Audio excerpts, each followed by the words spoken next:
శుభమస్తు కార్యక్రమంలో అదృష్ట జాతకం అంశానికి స్వాగతం. మనిషి పుట్టినప్పటి నుంచి అదృష్టం యొక్క ప్రభావం తెలియజెప్పడానికి అతని యొక్క ఆకృతి అద్వితీయమైనటువంటి ప్రభావాల్ని తెలియజేస్తుంది.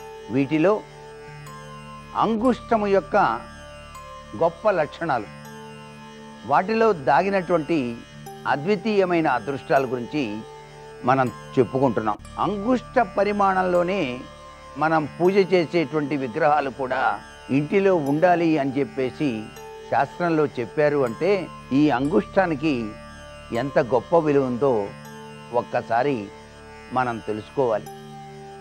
ఇంటిలో పూజా మందిరంలో అంగుష్ట పరిమాణం కలిగినటువంటి విగ్రహాల్ని ఉంచి పూజ చేసినట్లయితే చక్కటి సత్ఫలితాన్ని సాధించటానికి, అదృష్టవంతులుగా మారటానికి కూడా ఆస్కారం అత్యధికంగా ఉంటుంది. అందుకనే గొప్ప గొప్ప ఖ్యాతి గడించినటువంటి వారికి అంగుష్టము యొక్క లక్షణాలని బట్టి వారి యొక్క స్థితిగతులను అంచనా వేసేటువంటి లక్షణం మనం గమనించవచ్చు.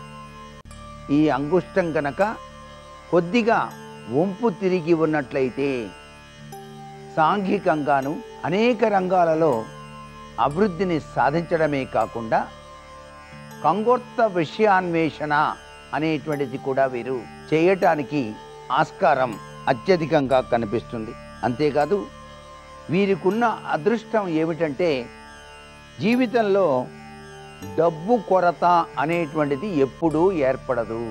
జీవితంలో డబ్బు కొరత అనేటువంటిది ఏర్పడకుండా ఉండేటువంటి అద్వితీయమైనటువంటి ప్రభావం ఈ యొక్క అంగుష్ట లక్షణంగా మనం గ్రహించాల్సి ఉంటుంది. జీవితం యొక్క చివరి దశలో కూడాను సాఫీగా వీరు కొనసాగించటానికి ఆస్కారం ఎక్కువగా కనిపిస్తుంది. అంటే భగవంతుని యొక్క దివ్యవంతమైన అనుగ్రహం వీరికి చక్కగా ఉంటుంది అన్నమాట.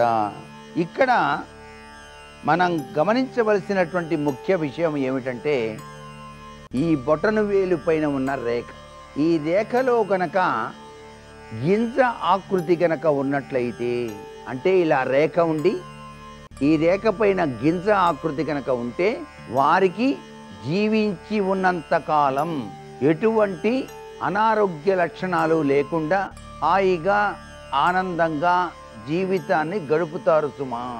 ఇదే రేఖ గనక స్ట్రైట్గా ఉండి ఈ యొక్క గణుపు పెద్దదిగా గనక ఉన్నట్లయితే వీరు జీవితంలో ఆవేదనతో కూడిన ఆనందాన్ని పొందుతారు. అంటే మొట్టమొదటిసారిగా ఆవేదన వస్తుంది, తర్వాత ఆనందం వస్తుంది వీరికి. అంటే కష్టపడి వృద్ధిలోకి రావడం సంభవిస్తుంది. ఈ రేఖ పైన గనక 3 రేఖలు వరుసన గనక పుట్టినట్లయితే వీరు తప్పనిసరిగా ఆధ్యాత్మిక రంగంలో రాణించటానికి ఆస్కారం ఉంటుంది.